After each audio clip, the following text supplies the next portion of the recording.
warahmatullahi wabarakatuh. Waalaikumsalam warahmatullahi wabarakatuh.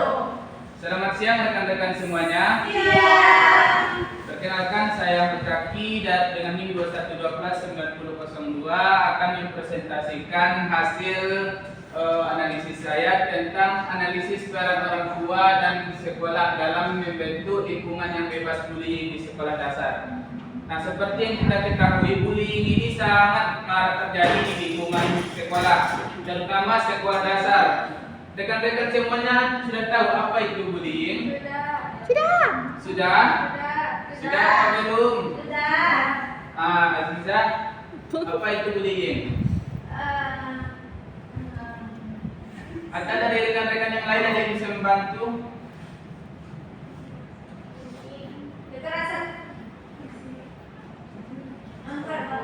Iya, betul sekali. Bullying itu adalah salah satu bentuk kekerasan yang dilakukan terhadap korban, baik itu fisik ataupun non-fisik. Contohnya kekerasan pemukulan kepada seorang siswa ataupun seorang pelajar. Nah, itu adalah salah satu contoh kekerasan bullying.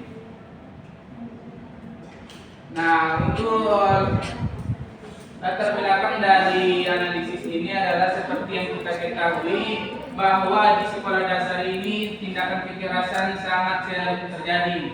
Bukan hanya di tingkatan SMA, SMP, namun juga di tingkat sekolah dasar juga sudah ada tindakan bullying ini.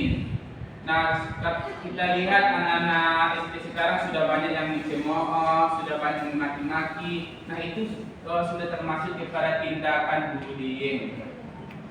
Nah, di mana permasalahan bullying ini sudah sangat butuh perhatian yang khusus karena sudah sangat marak terjadi di sekolah dasar. Nah, pada metode penelitian yang saya lakukan untuk membahas kasus ini adalah metode library research dengan mengumpulkan data-data dari berbagai artikel, jurnal ataupun situs-situs lainnya. Selanjutnya itu hasil dan pembahasan, di mana kasus bullying di sekolah merupakan masalah serius yang dapat berdampak negatif pada kesehatan mental dan fisik seorang peserta didik. Jadi, kasus bullying ini akan berdampak kepada fisik maupun mental dari peserta didik. Contoh dari kasus bullying yang berdampak pada fisik adalah luka-luka kepada peserta didik ketika ada bentuk kekerasan nantinya. Nah, itu adalah salah satu contoh dari tindakan bullying.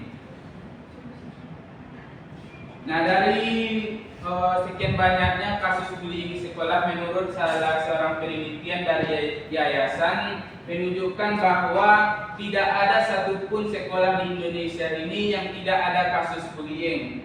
Jadi setiap sekolah di Indonesia ini sudah ada kasus bullyingnya, baik itu yang parah maupun yang baru-baru mulai. Nah, jadi ini sangat butuh perhatian khusus kepada setiap sekolah. Nah, kita sebagai calon pendidik harus mempunyai solusi ataupun peran-peran tersendiri agar kasus bullying di sekolah ini bisa kita atasi. Nah, yang pertama itu melakukan pencegahan dan penanganan bullying dan selalu memotivasi. Jadi kita harus memotivasi peserta didik kita. Jangan hanya memberikan saran-saran, namun berikan motivasi dan membangun semangat dari peserta didik ini, sehingga dia terhindar dari kasus bullying, baik itu jadi korban ataupun pelaku dari bullying ini sendiri. Selanjutnya memberikan intervensi kepada siswa. Nah, intervensi maksudnya itu kita harus ikut campur tangan langsung. Jangan hanya memberikan saran-saran, tapi kita harus turun tangan untuk mengatasi kasus ini. Selanjutnya yang ketiga, dengan adanya kelompok belajar dan membiasakan sikap kebersamaan. Nah, biasanya kalau kita bersama, kasus bullying ini akan terhindar. Karena yang sering dibully ini adalah anak-anak yang sering menyendiri dan tidak mau bergaul. Nah, jadi kita bisa membangun kelompok-kelompok belajar untuk mengatasi kasus ini. Nah, selanjutnya solusi dari orang tua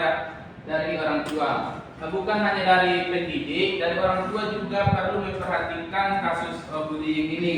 Karena orang tua adalah orang pertama yang dikenal oleh peserta didik. Sehingga sangat penting sekali peran orang tua di sini. Yang pertama itu kita sebagai calon orang tua harus membiasakan anak-anak kita nantinya untuk berkomunikasi dan dilibatkan dalam berbagai kegiatan, sehingga anak kita tidak menyendiri, tidak suka bermain sendiri dan ikut kebersamaan. Nah, untuk akibatnya 5 tahun ke depan jika anak-anak kita